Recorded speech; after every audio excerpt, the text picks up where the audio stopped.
Hey guys, welcome back to my channel. Now, if you live in New Zealand, you're definitely gonna know the next brand that I've been talking to.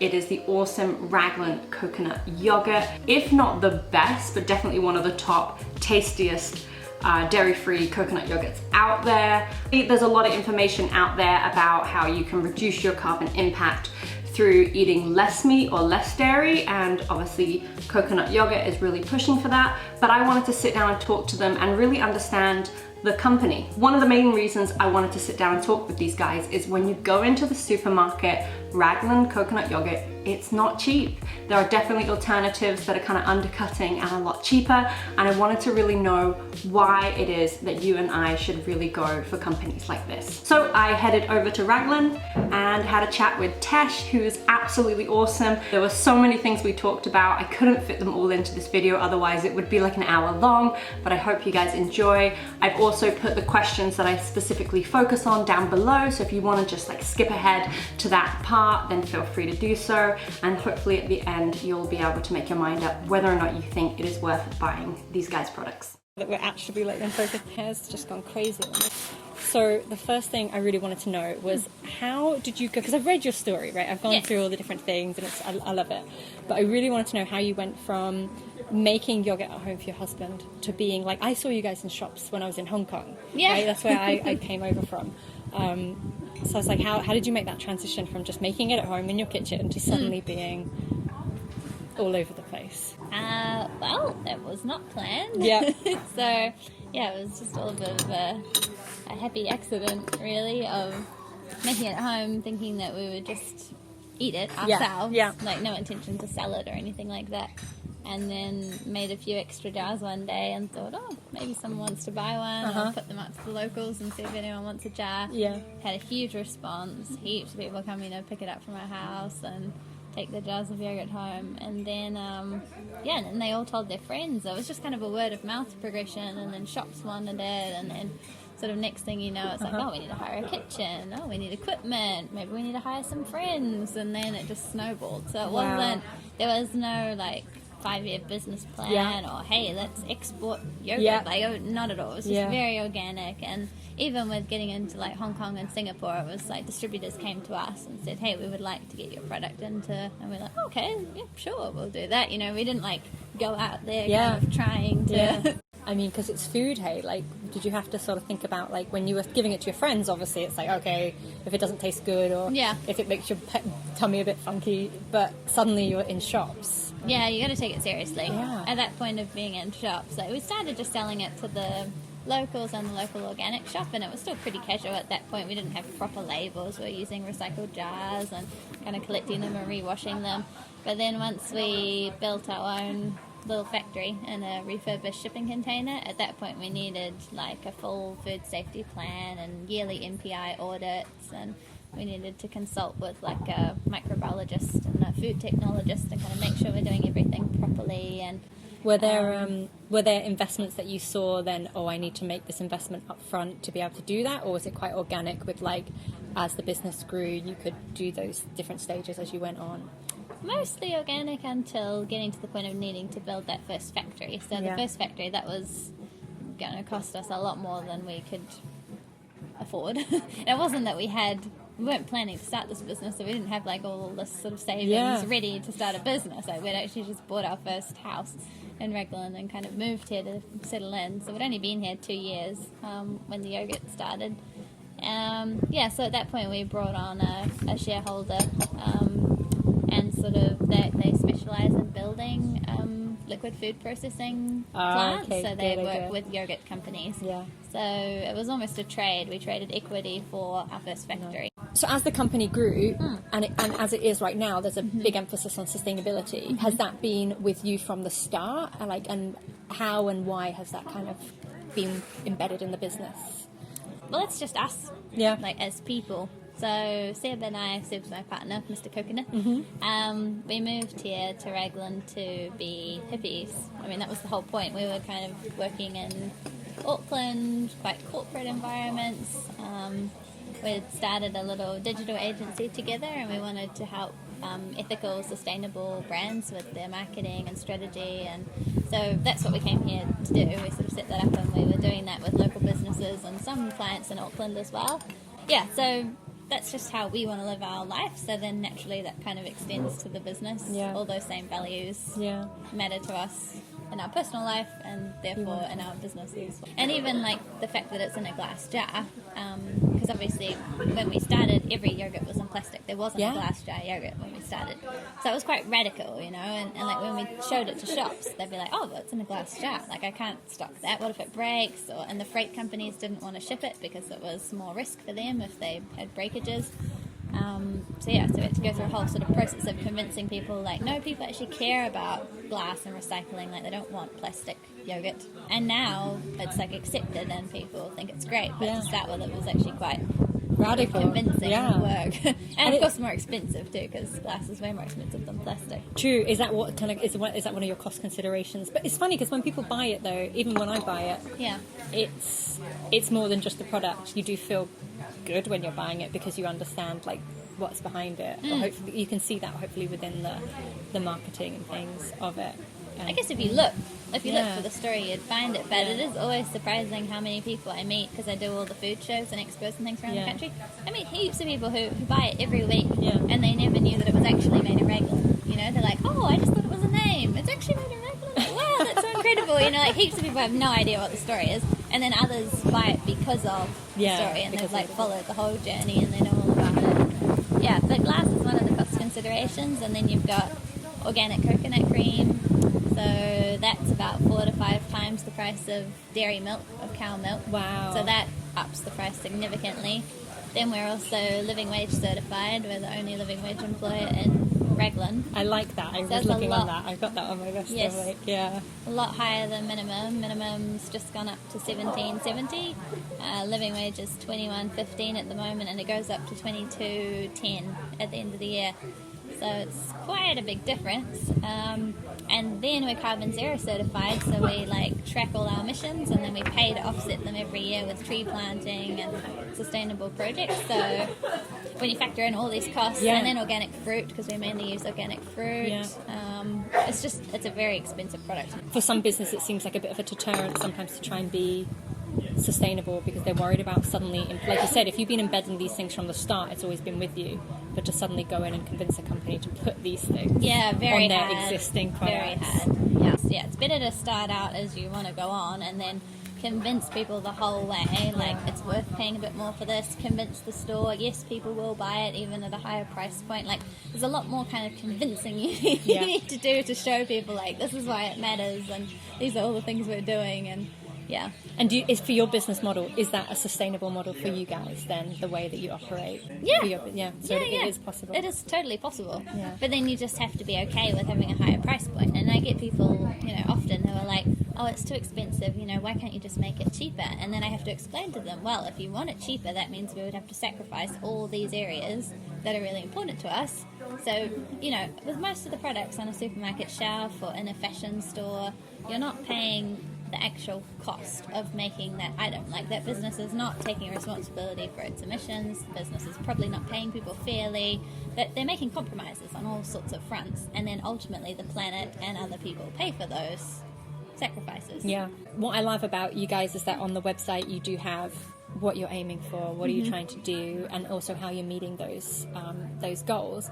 And one of them was you have that emphasis on the environmental side of things, but you also have that emphasis on the social side of things, which I think is really missed a lot with environmental things really taking the dominant forefront of sustainability.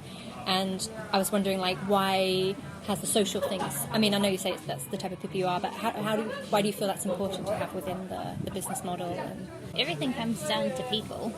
So you can't have a business without people, unless we get to the stage where robots are running everything, but I'm not really looking forward to that myself. So I like people.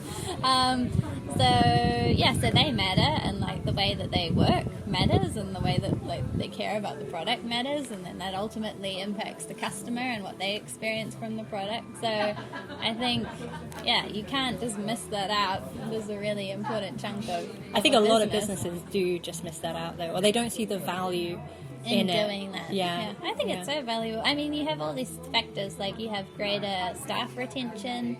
You know, like we have people that have been with us nearly the whole way, kind of 3 or 4 years of a 5-year journey. We have people that go on maternity leave and then come back, or they go on holiday, traveling for half a year and then come back, or, you know, like we've got a really lovely culture and people are friends and they do stuff outside of work together, and I think that's really important, and it's just more enjoyable for everybody. You know, it's nicer to come to work and it's nicer to deal with each other, and then I'm sure the customers kind of get that as well, like they see that. Just a little, like a massage chair, like a professional massage chair in the office, no so people way can take mini breaks. Have like a massage. But this is actually one of my questions then, like what is it like working for Raglan Coconut Yogurt then? Like what are kind of like the things you could expect if you're like within the company, like that's it, like these massage, like the all these vibe sorts or of things. Well, I think it's quite fun. It's like a fun, like people are laughing and joking and stuff while they're working, and then we do a lot of stuff together. Like I organise a monthly team event, and we either take them somewhere, kind of like a field trip. So we've done like tours of other local producers, like Good George Brewery, Duck Island Ice Cream, Sweet As Popcorn. We did a chocolate making workshop, and we got the Raglan chocolate guy to come and like teach us how to make homemade chocolate. We've done like yoga retreats. We do a yearly winter getaway and get people in, like cultural facilitators. We learn to hacker together as a team. That's why sometimes I feel so counterintuitive, because I've worked with companies and they just treat you like rubbish, and then you're having a horrible time, and then they're having a horrible time. Yeah, nobody wins. I just think, like, why would you want to? Everyone. Do you think, so when you're trying to look at particular sustainable issues within the company, have you found particular ones that you're aiming for easier or harder than others? Are there areas where you're just like, we really want to get into this, but it's been a real challenge? Or areas where you've gone, actually, that was a lot more easier? Yeah. Yep. There's a few. I can think of a couple off the bat. So at the moment we're working on fully recyclable, compostable labels. That's been a big one. And like it sounds easy, but it's actually not easy because it has to meet all these specifications. Like we want it to be easy to peel. So a lot of the paper ones have to use glues, which then don't rip off smoothly. It also has to not mold because it's in a moist environment, in the fridge and so on. So they grow mold on the outside, the paper ones, if they don't have any type of protective. So you need like a biodegradable or recyclable type of gloss, which is hard to find. I wouldn't have thought that would be... It's harder than you think. And then the other thing I really want to do and have been sort of thinking about for ages, and I get customers ask about it all the time, is like a jar recycling scheme. I saw that on the frequent asked questions, like, can I send my jar back to you guys? Yeah, people ask all the time, and it's very, very hard when you think of the logistics of like people nationwide, posting, shipping, somehow returning a heavy glass jar, which isn't, because then you need the freight to get a heavy jar back to you, which is actually more inefficient than us getting a jar down from Auckland from the depot, you know, like, so what we want to do is something similar to like in Europe. Like they have really sophisticated systems there for recycling glass, and they have at supermarkets often outside. They'll have like a reverse vending machine, and you put the thing in, it sorts it by size and weight, it gives you like a little coupon, then you go to the supermarket and get a discount. What would be some of coconut's strengths and weaknesses? If you know, I'm sure. Good question. Yeah, I'm sure there's a ton of strength, but I'm also curious to know if there's any areas where it comes up short of also some of the things that dairy provides. Or so strengths and weaknesses. I mean, for me, it's like, well, it's kind of it's a plant-based source of fat. And a healthy fat. Then you've got all the carbon benefits. So the main source of where it's coming from is a tree, not a cow. So a cow is pooping and farting and needing fertilizer on its grass and all these things. A tree is just growing.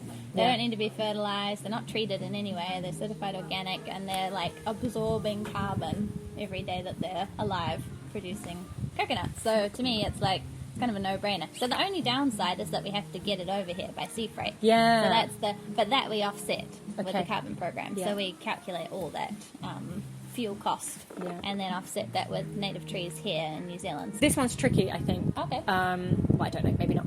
But even when you come into Raglan, there's that big buy local, you know, and it is such a really good way to kind of like, if you're buying small, buying local, you can go hopefully with more kind of transparent companies and know what they're getting up to, because sometimes when you go bigger, that just gets lost. Hard to do. But I think also I do understand as well the benefit of larger companies and the efficiency that you can get behind them. So what's your kind of take on, considering like you guys have some products in say like Hong Kong and Singapore, but then obviously Ragland is such a community based. There's Raglan yogurt, like we didn't want to make it somewhere else.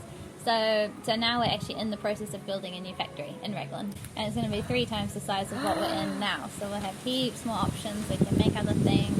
I think that's really nice as well, because if you were to go out to Hamilton or something, there's so many opportunities in Hamilton already, or Auckland or wherever.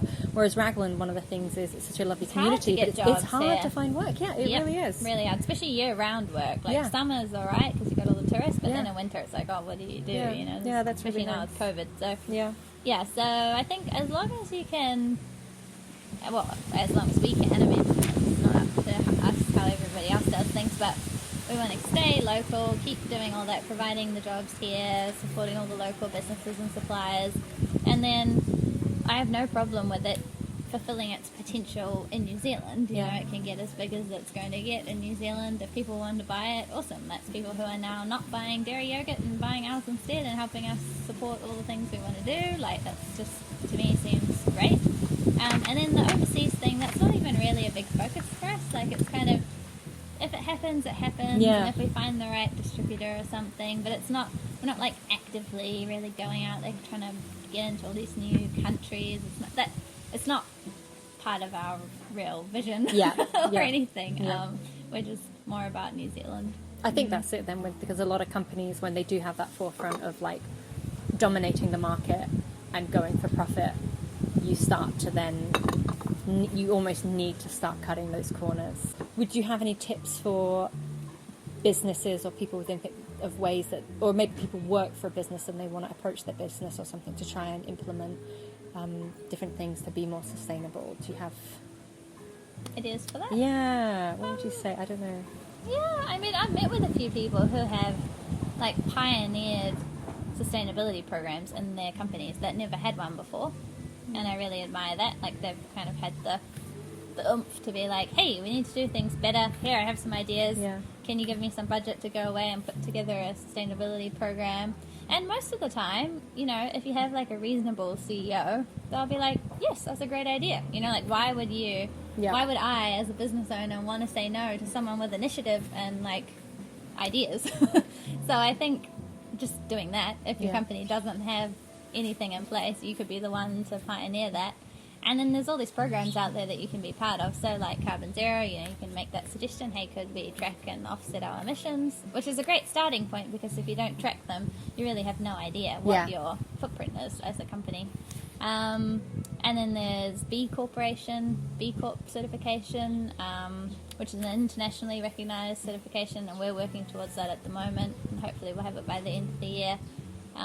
So there's like a really good framework there that you can work through. Nice. So you don't have to try and think of the framework yourself. No, they tell you all the things you need to be doing, or they kind of tell you what you're not doing well enough, which is really helpful. And then just all the basics. Like, I mean, if you don't have, say, a compost bin in your staff room, maybe you need to get one, or maybe you're not recycling things, or thinking about the things you buy. Now, here's like a personal pet peeve. So, like, companies that buy crappy gifts drive me crazy. Like, so every Christmas we get all these useless gifts from all our various calendars or pens, plastic things like plastic eraser, rubber sets, like rulers, cup holders, useless cup holders. Like, who uses them? You could give a gift of like, hey, we've planted some trees for you, or something like that, or like thoughtfully, like when we do Christmas gifts for all the staff, and we do Christmas gifts for some of our like best stockists and things, and we do like locally made things. So I get the local potter to make us muesli bowls, or I get like local spoons made, or the local granola person does little bags of that, or I get the local coffee, or I get local chocolate, or like it's all local, and it's all, or like somebody hand tie-dyes organic cotton t-shirts, or you know, like I've done different things over the years, or cards that you can plant that have seeds in them and grow. Like there's so many cool things you could do, like that are so much better than a cup holder, a calendar, and a plastic ruler. Or mouse pads. Yes. Why the mouse pads? Or like a stress ball. We have so many mouse pads. So just do better on the gift front.